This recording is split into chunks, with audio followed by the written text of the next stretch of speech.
I'm Dr. Tyson Morostiga. And I'm Dr. Derek Moore, and we are your sports quacks.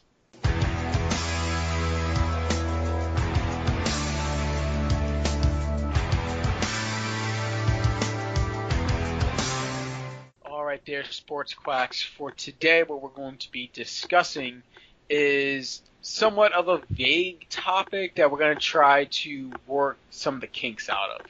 So, what it really comes down to as what we like to deem ourselves as evidence-informed chiropractors is letting patients go. And many times in a chiropractic business aspect, you always worry about retention. How much money do you get per patient? That's a very, very important thing in just keeping in mind on the financials for your business.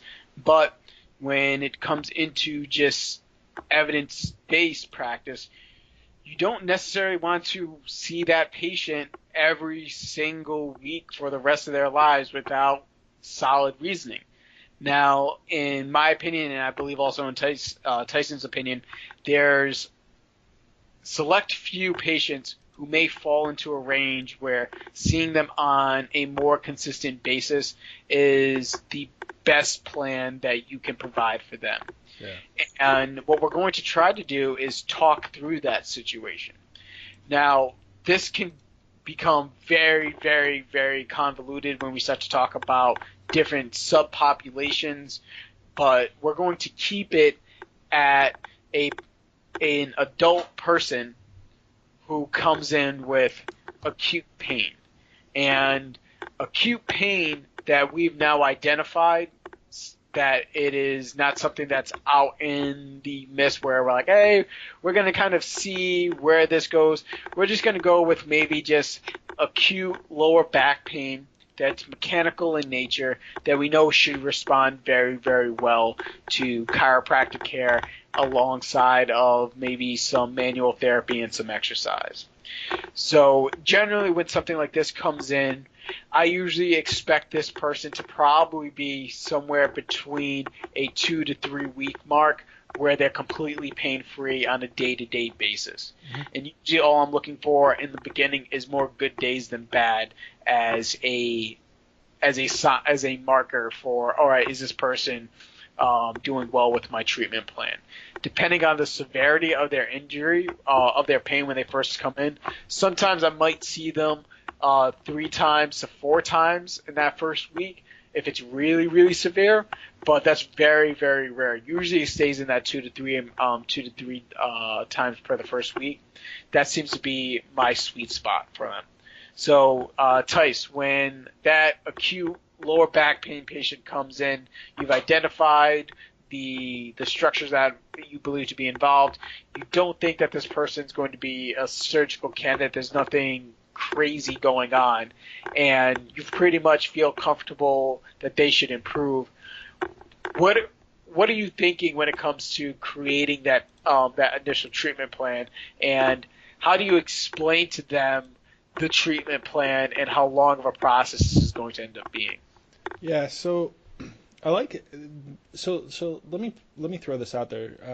When it comes to this topic, this is actually something that I've always kind of struggled with in practice, because I oftentimes feel very self-conscious about the way I handle things, and the reason why is because if you look at other chiropractors, they preach the patient retention and wellness programs, and they preach, hey, I convert people.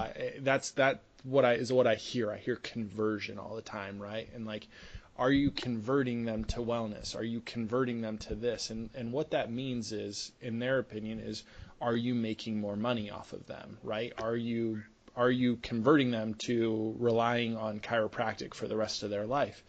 And the reality is like, you kind of do that, but my purpose is very different than those other chiropractors. So I feel very self-conscious when I release a patient after 4 visits versus the chiropractor down the street who's like, oh yeah, I see him 3 times a week for 5 weeks, 6 weeks, and I get, X amount of visits, and I get this, my patients are valued at this dollar amount, right? So a lot of chiropractors know, like, if as soon as you hit their office, they know that the patient is worth, $5,000 or whatever, you want to say. None of my patients are ever viewed as a dollar amount. I don't do that. So it kind of stresses me out. Oops, I got my phone on today. So it stresses me out when I think about the way I handle my treatment plans, and then I worry. So the purpose of talking about this was kind of to spitball ideas of how do we progress, how do we manage. So I'm going to lay out what I do. So when someone comes in and they've got acute low back pain, and that's all we're talking about. We're not talking about the chronic situations. We're talking about acute mechanical low back pain that I feel should respond. I like to manage my patients in that 2 to 3 week frame. I see my patients twice a week. The reason why I do twice a week is because I like having a gap in between care. I like seeing how they do for 2 days in between, and I do like the idea and mentality of allowing the muscles and allowing some downtime and some time for some recovery time. And because I have seen that, like using techniques like active release or like Graston or anything like that, your muscles have to have downtime or you're going to actually create a chronic problem. And that's what I've seen. So I always stick to the way I explain it to patients. Say they're acute, I say, look, I always do explain acute injuries tend to have a shorter lifespan than, obviously than something you've had for chronically, right? Like we know that, like acute pain should be gone in 2 to 3 weeks. So my big thing is I like to leave it open. I always just say, hey, we're going to go twice a week for the first two weeks, possibly 3 weeks, depending on how you progress. And now my thing is when patients come in, they always talk to me. I don't just set them up, snap, snap, go, go, go.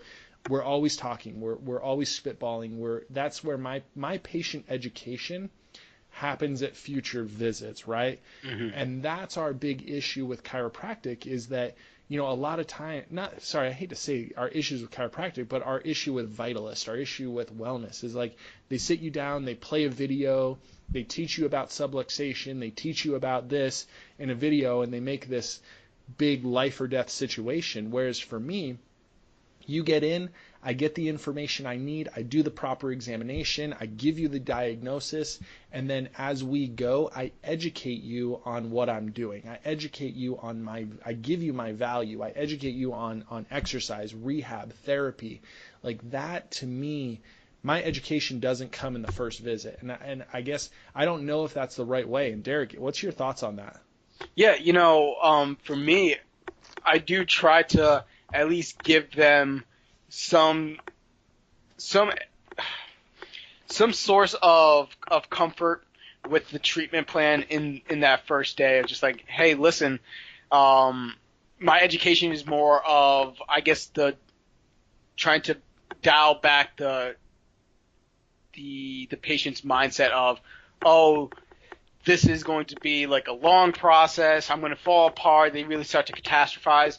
I always try to let them know, like, hey, listen, this issue isn't life or death. And sometimes even at the detriment to myself, I'll tell them, like, to be honest, you might just be pain-free in 3 or 4 weeks if you did nothing. Sure. If you just did nothing, you'd probably be okay. But what we've done here today is, and this is that education part, is more so like I just educate them on what we found. I'm saying what we've done today is we've identified some deficiencies in either, let's just say, your mobility, your movement capabilities, and that can be due to how pain changes motor control, but it can also be a possibility that this was a long-seated issue that went unresolved. Mm-hmm. So all we're going to do is make these little issues go away, and when your pain also goes away, now we've not only just set you back to where you were before, you're just a little bit better than where you were before, which will hopefully prevent you from re-injuring these areas. So that's that kind of education that I give them in that first visit. Is more so of, hey, listen, this might take time, but in the long run you'll be better off. Yeah. But also, just because this takes time, don't feel as though that you're falling apart. Because I don't know, like I think patients when they go to chiropractors, they feel two different ways. One of if you go there, you have to go for the rest of your life, or two, if you go there, you should feel better immediately. Yeah. And when I don't really give them either one of those options, it kind of throws a big wrench into what they're expecting. Sure. And sometimes that's where that education comes from. It's just like, hey, listen, I don't need to see you for the rest of your life if we just get these issues off the table. But you may need more treatment than just one, even if you feel better after one.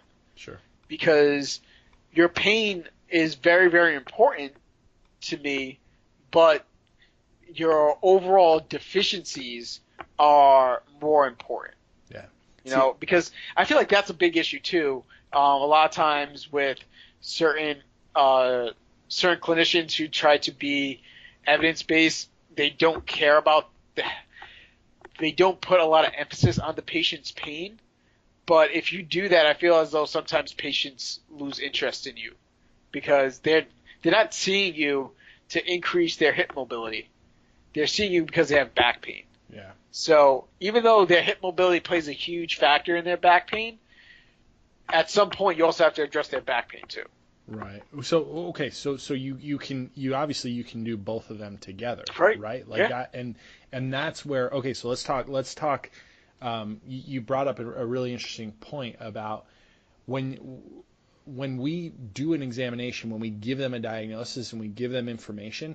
I always like to give them their outcome measures, right? Like I don't, and I'm not talking about like written outcome measures because I do that, you know, like we do a lot of Swestry, we do that for pain, you know, pain Right. tracking essentially. But what we've got to do is we've got to give them the information of, hey, here's the range of motion, like here's what you need. Like I always do, I always do an active and passive range of motion in the hip. I always give them something where it's like, look, you have 15, 20 degrees less motion in the left hip than the right hip, you know, or I'm talking about, look, do you see the discrepancies? Do you see the difference in your ability to move? Or do you see the motor control issue? Do you see your glute strength issue? Like today, I had a patient come in with acute low back pain, and I'm testing him, and I just said, he was an athlete, baseball player, and I just said, look, we've got to test, I want to test overall glute strength. We did a glute bridge, one leg at a time. Left glute, perfect. Right glute, could not even get it off the ground, essentially. Like literally just dropped. And so I always want to give that information, just say, look, you have acute low back pain, but guess what, you know, we've got to address. Not only do we need to address the pain, and we need to address this glute strength issue, and that's something we're going to retest and use as a benchmark of, hey, how are you progressing? Right? I like giving that information because it invests the patient in their outcome. It invests them in more than just pain mitigation. Right. And then too, on that same token is when we do strength-based outcome measures, there is a level of subjectiveness to it. Sure. However, I feel as though there's once again of that spectrum where you can get into really, really murky waters when we're talking about how some techniques use muscle testing. Yeah. You know, I've seen physical therapists use muscle testing in the same way as outcome measures, and they've done it with high elite athletes, and I'm still not on board. Do you mean like AK muscle testing or like what Yeah, style? I mean just like I'm gonna push down on here, and you see how you're weak, and now I'm gonna I'm going to do some Graston on this area. I'm going to push down again. You see how you're better. Really? Does that Yeah. actually work?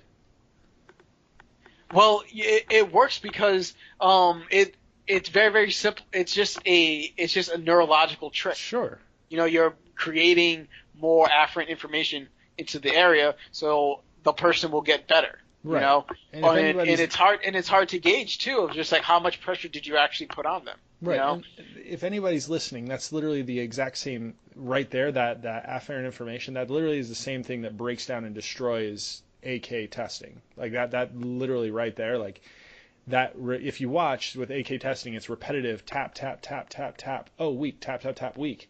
Like that's what we're doing. Like, oh, you tested weak the first time. Okay, tap tap tap tap tap. Oh, you're strong again. Well, yeah, it's just it's feedback from the brain. Right, but it's also the same thing with PNF stretching.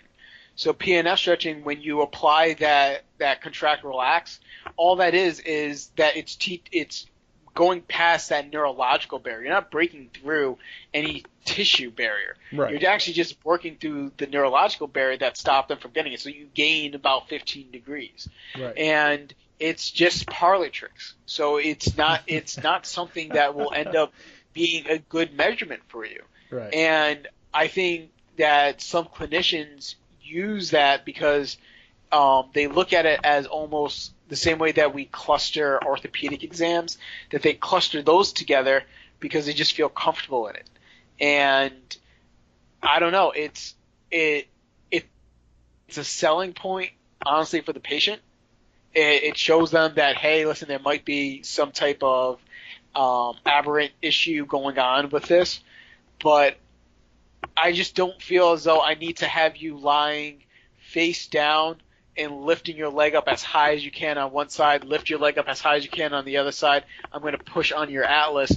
Now retry that and see how you get better. Okay, but how about this? Okay, so say we're that's hilarious actually. Because you know what I'm talking about, right? Well, yeah, you know what I'm talking about. Well, exactly. So, but let's do this. So let's talk about active versus passive motion and pain, right? So like, what's the test called? What's that? O'Donoghue's, that's what it is. Yeah, so man, I get you. I appreciate that. So let's talk about now that we know that Derek's been studying his orthopedic examination booklet. Let's do this. So let's talk about using O'Donoghue's, not necessarily from a muscle strength testing, but let's talk about using as a pain test. Yeah. Right? So like to me, if you're doing active motion and you're getting a positive for pain, or it's just passive, like, and then you're using that as a reassessment and using that to the patient, look, like actively you have pain, and 3 visits down the line you go, okay, actively you don't have pain. That's a quality measure, correct? Yeah, I'm cool with that. Yep. Okay, so let's talk about that as using, like, okay, we're progressing patients through pain. Let's talk about like setting, this is where, to me, like, I have to show my patients value, because I have a lot of patients that come in with, say I have a patient with plantar fasciitis, right? And they're progressing and they're like, look, I still have pain. I still have pain every single visit. But yet I'm asking them, hey, are you playing golf? Hey, are you doing this? Hey, are you making this change? And each time they go, yeah, well, I'm playing a little bit more golf. Or, oh, yeah, I'm not having pain when I'm walking up the stairs. Or I'm doing this. You have an active measure to express to them, to show them their outcomes, right? So one of the biggest problems we run into is people come in and they're like, oh, yeah, I'm still having pain. It's 5 visits down the road. It's 6 visits down the road. But they're forgetting the progressions that they've made, or the progress that they've made through all of these, through this, this treatment plan. The treatment plan. How do you express that? How do you share that with them? How do you engage them? What are your, what? And I know every injury has a different measure or something different active goal you can set, but like, how do you get patients to engage in that? Right. And once again, just to kind of keep us in that same realm of acute pain, Right. It's more so of identifying. is actually stepping back, checking my ego, and figuring out the actual reason for why they're still having pain. Because a lot of times, especially earlier on, I would just say, hey, this is just normally part of the process. And I just use that, and I just started to believe that. Like, hey, yeah, some people get better quickly, some people don't. But I don't. Now I try to look at it a little bit more deeper, and I start to try to say, all right, well, are you having more better days than bad days? I start to point to, like you said, some of those cornerstone of those progress that we start to make, and point to those like, hey, listen, I understand that you're having pain today, but I last saw you 2 weeks ago, and you didn't have pain until 3 days ago. Yeah. So start to point towards that versus just saying, oh yeah, this is like completely normal, because sometimes I feel as though that also pushes it to the side. But I'll also start to talk to them about, hey, listen, just because you were out of pain, and this tends to happen a lot earlier on with acute cases that respond fairly quickly. The guy gets better after the first adjustment, so they go work out, they go do exactly what they were told not to do, and the pain doesn't change. The pain comes back. The pain doesn't get any worse, but it just doesn't go away. So then you have to start to look at it and be like, hey, listen, have you done what I asked you to do? Right. Because patient compliance plays a role in there too. It's not always on what we do, and sometimes it's just identifying markers for them to realize of things that we may have not discussed. Be like, hey, listen, after we treat you, it might not be the best idea for you to do X, Y, and Z. I'm not saying you're going to hurt yourself, but the window for opportunity is there. So maybe we should lay low. Or if we're going to do activities, this is how I need you to do those activities. Just because it's going to help reduce the risk. We're not going to talk about complete 100% prevention, but we need to start to identify risk factors for these patients. And once you identify risk factors for them, they have better understanding of why they're in pain. Like especially for that acute low back pain. If they're flexion intolerant, I'm just like, hey, listen, anytime you bend forward poorly, it might cause you pain. So don't be afraid of that. Just realize that you need to use your hips a little bit better. So when he does eventually do that, grab his shoe, feel a slight jolt of pain, he's not afraid. He's like, damn it. Sure. I knew I shouldn't have done it. And he's not frustrated either. He's just more angry at himself. He knew what he did. He's not afraid. He's not afraid to do it again. He just knows next time that I'm going to go pick up this shoe, I'm going to bring my body towards it. I'm going to go on one knee. I'm not going to bend from the back because I know my back is still healing. And sometimes just giving them that confidence of, hey, when you have these flare-ups, those might happen, but they're happening because of X, Y, and Z. That's how I kind of battle that. Okay, I like that. I definitely like that. I want to. One thing I want to make sure I want to touch on there is that. Yeah. Usually when I see like an acute flare-up come into the office, I will know if they're going to get better with my care if they respond well after the first visit. Usually you'll see like an acute flare-up, they'll see some sort of change after one visit. I don't know if you see that, but I see that. Like I see like, okay, like you're either going to feel something or you're not, right? And I know like, I'm not saying that they get complete, alleviation of symptoms, but if you do a good quality exam, it's mechanical, it's in your ballpark, right? Like something you can, we're safe, we can work on, there's not an issue.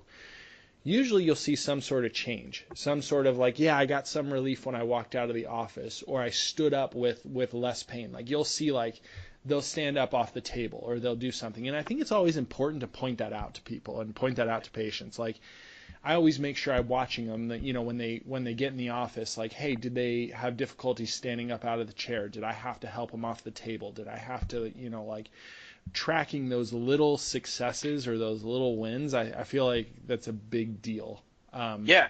And sorry to cut you off, but in that same sense, I think earlier on in my career, I would look at those small victories and I would actually have that, and I think this is a detriment. I would have that affect my care plan. I would cut care plans shorter than I originally thought they were Right. because I'm like, oh man, this guy's getting better a lot faster. Good. So instead of something that I was going to see you maybe for a couple of weeks, I'm going to see you maybe 2 or 3 times, then you're good. And now I look back, I'm like, how many people did I just send away that Yeah. needed more care versus just because they were out of pain? Well, you get into that mentality of like wanting to please everyone. Like I want to over deliver, right?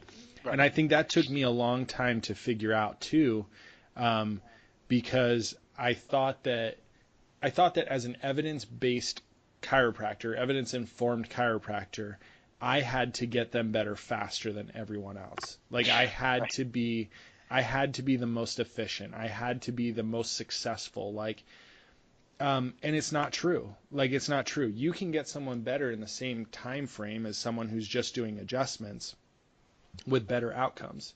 Just because you get them out of pain is not the only outcome, right? Like function, longevity, reoccurrences, like that's to me is a better outcome measure than I just had less, on my OSWI, my VAS, Right. right? It's a you wonder, like, my biggest fear is sending someone out of the office and then going home and me saying, oh yeah, you're good, like you don't have to come back and see me, we're good, and then they go and have they go to bend over, they go back and play pickleball, and all of a sudden like they're worse than ever.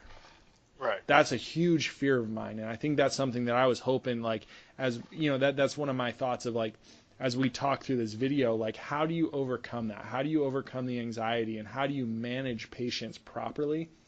And I think the best thing is you have to stick to that plan.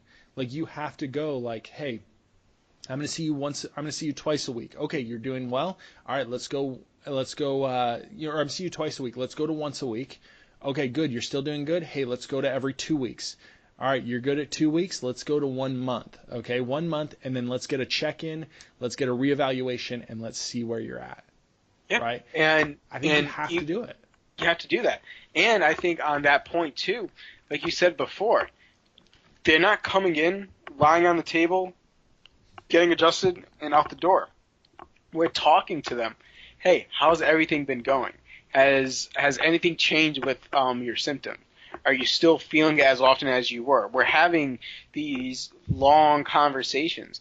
And especially for us, being a little bit more sports-minded, I think it allows for us to have a more extended care plan because we're working into strength, balance, and coordination. If all we were doing was just adjusting, and with like manual therapy, I don't think that you can justify just doing that and elongating your care plan because you're not addressing other factors that are causing the issues. Right. So for us to like pull them on for an extra week where we're discussing exercise, strength, and coordination, I think that's justifiable. And then in a month of a 1 month follow up, they're coming in and it might be I've actually just not have treated them. Ran through a couple of exercises. And it's just like, no, I feel great. All right, great. And I sent them on their way. It was just more of an explanation like, hey, how's everything going? It's going great. All the exercises are still doing what they're supposed to do. Great. How's everything else? Oh, everything's great. Perfect. Let me run you through the exercises and make sure everything's going right, polish them up a little bit, and then head on your way. And then that was it, and I don't see any issues when it comes to that. Or even if you find some tightness and you wanted to do some light treatment, you're like, hey, just keep a heads up on this. This it's nothing big right now, but we don't want it to turn into anything else. If you start to feel this, make sure you come back in next week or something like that. We'll address this even further. Well, so you said something there, and that's something that I've actually used quite often, and I want to see how you feel about this. I've said to patients, they get better, and I go, okay, let's go 1 week or let's go 2 weeks before the next time I see you. And I say to him, if something gets worse, you know where to find me. Like, you know how to get a hold of me, get in sooner. Okay? What do you think about saying that to patients? And what do you think about that as a move? Because I felt like at first I was nervous to say that. Like, I was nervous to be like, to leave it up to them, right? But I have found that if I've instilled that, like, if they're doing better, they're doing significantly better, and we have a follow-up scheduled. Like, I don't see a problem with empowering the patient and saying, look, if you start to feel it, you know where I am. Like, what do you think about that as a thing to say to a patient? Oh yeah, absolutely.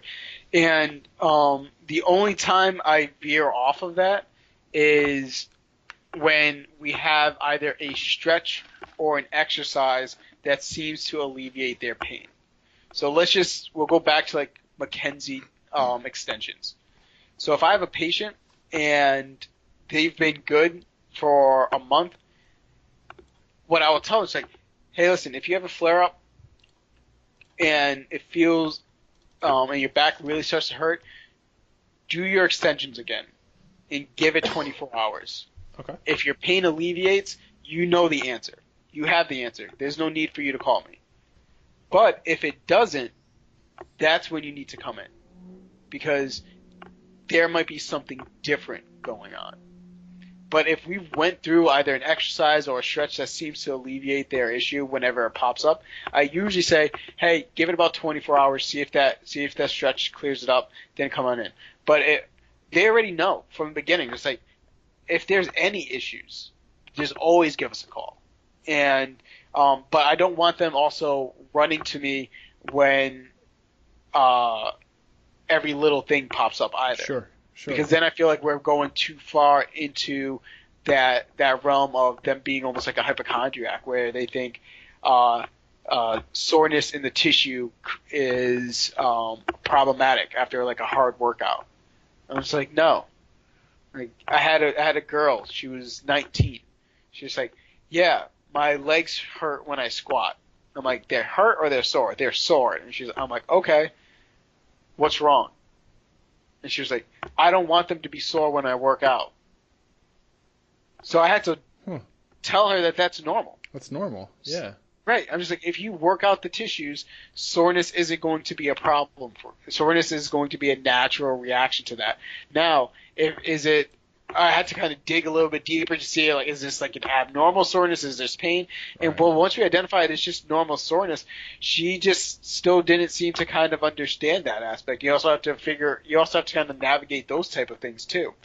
But at some point, we have to give our patients that little bit of a longer leash to make those decisions on, hey, is this normal or is this abnormal? And I think if you do a good job at educating your patients throughout that treatment plan, they'll know when to call you when they need it. Yeah, exactly. Well, and that right there is a great comment, because if you properly, like, if you educate your patients, you talk to them, you show them your value, they know what you do for them. They know how you can improve or improve what they're dealing with, or how you can correct things. And if you give them the information they need, they'll know exactly what they need to call you for, instead of a guessing game of like, is this something Tyson can handle, or is this okay? Like, So that's huge, honestly. Like, that patient education, but also not scaring them into, hey, you need me to make you better. Right. Like, but a lot of times, like, and we're going to talk about this in the future, like, chronic pain patients may need you, and that's okay. That's okay. But being able to differentiate and understanding how to treat a chronic pain patient compared to treating an acute pain patient is vital to your success as a chiropractor. Right. Absolutely. And we hope that this kind of clears up some, I think, early obstacles that we had going into practice, where we were trying to figure out how do we continue treatment plans and still be ethical at the same time. So if you guys have any questions on that, just reach out. Let us know what's going on. Most likely the next podcast we're going to address treatment plans for chronic pain patients because those get handled a little bit differently. Because now we're going to talk about extended treatment plans that sometimes go into the months, possibly years, depending on what's been going on with that patient, because I've seen it before. So as always, follow us on Instagram, follow us on Twitter, follow us on Facebook. Let us know what we can do to make the podcast better. This is for you guys. But we'll talk to you at another time. Have a good night.